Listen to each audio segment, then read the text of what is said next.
So then we have the concept of herbal antibiotics. I'm really not a fan of that terminology. Not a lot of people would call an herb an antibiotic, but really the phrase antibacterial kind of insinuates the same thing. Now, of course, antibiotics are very powerful medicines. Obviously, they're significantly overused, which has led to a lot of problems in the modern realm of human health. They've been overprescribed excessively. At the advent of antibiotics, the original researchers on it said that these should be really reserved for, worst case scenario situations. And I've heard of doctors prescribing antibiotics to people for viral infections, and the logic they gave was, just in case, we'll give you an antibiotic too. Herbs that are antibacterial do not function the same way as a conventional antibiotic. They're certainly not as powerful. And that brings up a lot of questions that I've received, which would be, does an herbal antibacterial affect the gut flora?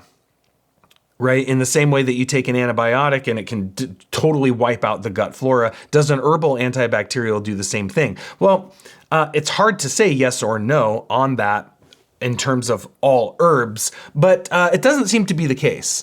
And there was,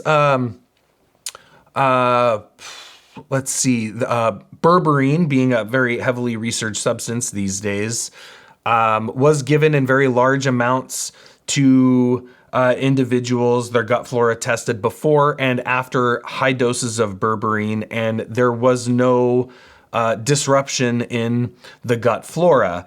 Now, that berberine was being taken in significantly higher amounts than you would be able to get in any berberine containing herb like barberry or Oregon grape or yellow root or coptis or philodendron and things like that.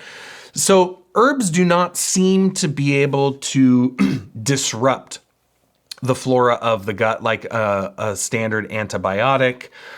And similarly, bacteria don't appear to be able to develop herbal antibacterial resistance in a way that a bacteria can develop antibiotic resistance. Why is that? Well, here we see the result of the biochemical complexity of medicinal plants, the constituent synergy that occurs in medicinal plants that is so complex a bacteria cannot evolve around it.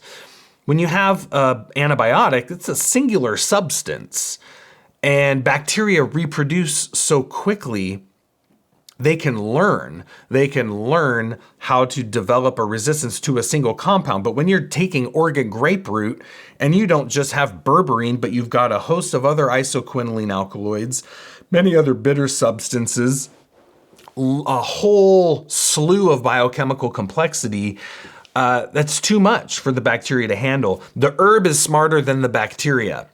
And so in that way, it does not appear that bacteria have the capacity to develop resistance to herbal antibacterials in a similar way that they can to a drug.